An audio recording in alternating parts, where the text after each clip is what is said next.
દર્શક મિત્રો, હું છું પરમાર અનિશા. તમે જોઈ રહ્યા છો લોક સામના ન્યૂઝ.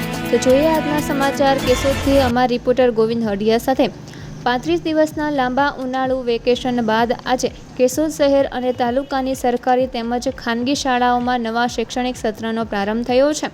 શાળાઓના દ્વાર ખુલતા જ વિદ્યાર્થીઓના કલરવથી સમગ્ર શાળા પરિસર ફરી એકવાર જીવંત બની ઉઠ્યું છે. નવા શૈક્ષણિક વર્ષની શરૂઆતને લઈને વિદ્યાર્થીઓ, વાલીઓ અને શિક્ષકોમાં ખાસ્સો ઉત્સાહ જોવા મળી રહ્યો છે. કેશોદની વિવિધ શાળાઓમાં આજે નિયમિત શિક્ષણ કાર્ય શરૂ કરવામાં આવ્યું હતું. સરકારી કન્યા શાળામાં ધોરણ 11 અને 12 સામાન્ય પ્રવાહમાં પ્રવેશ પ્રક્રિયા ચાલી રહી છે, જ્યારે કન્યા વિનય મંદિર ખાતે ધોરણ 9 અને 12માં અંદાજે 350 જેટલા વિદ્યાર્થીઓને પ્રવેશ આપવામાં આવ્યો હોવાનું જાણવા મળ્યું છે. બીજી તરફ ખાનગી શાળાઓમાં પણ પ્રવેશ માટે વાલીઓની ભારે અવરજવર જોવા મળી રહી છે.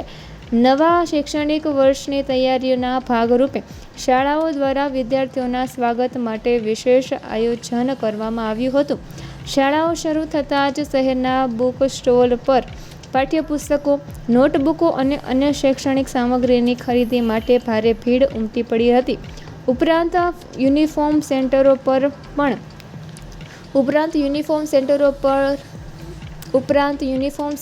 પર પણ વાલીઓ અને વિદ્યાર્થીઓને અવરજવર વધી ગઈ હતી. રાજ્ય સરકારના શૈક્ષણિક કેલેન્ડર મુજબ હવે નિયમિત અભ્યાસક્રમ અને વિવિધ શૈક્ષણિક પ્રવૃત્તિઓનો વેગ મળશે. નવા શૈક્ષણિક વર્ષના શરૂઆત સાથે કેશોદમાં શિક્ષણ ક્ષેત્રે ફરી એકવાર ચહલ-પહલ અને ઉત્સાહનો માહોલ સર્જાયો છે. હું જ્યોતિબેન રૂપાપરા, સરકારી ગર્લ્સ હાઈસ્કૂલ પ્રિન્સિપાલ. આજરોજ નવા સત્રની શુભ શરૂઆત થઈ ગઈ છે. સરકારી ગર્લ્સ હાઈસ્કૂલ કેશોદમાં વિધિવત રીતે શિક્ષણ કાર્યનો પ્રારંભ થયો છે. ધોરણ 11માં વિજ્ઞાન પ્રવાહમાં 12 સંખ્યાએ પ્રવેશ લીધો છે, તેમજ સામાન્ય પ્રવાહમાં 45 સંખ્યા જોવા મળેલ છે અને પ્રવેશ લીધો. હજી પણ સામાન્ય પ્રવાહ, વિજ્ઞાન પ્રવાહમાં પ્રવેશ કાર્ય શરૂ જ છે. તેમજ ધોરણ 9માં 46 જેવી બહેનોએ પ્રવેશ લઈ લીધો છે. હજી પણ અવિરત પ્રવેશ કાર્ય શરૂ છે.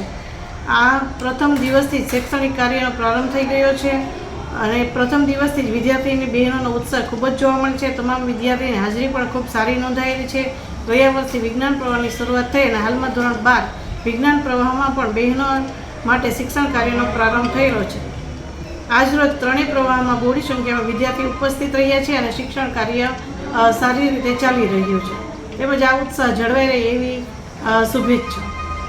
તો ફરી મળીશું એક નવા સમાચાર સાથે. ત્યાં સુધી જોતા રહો લોક સામના ન્યૂઝ.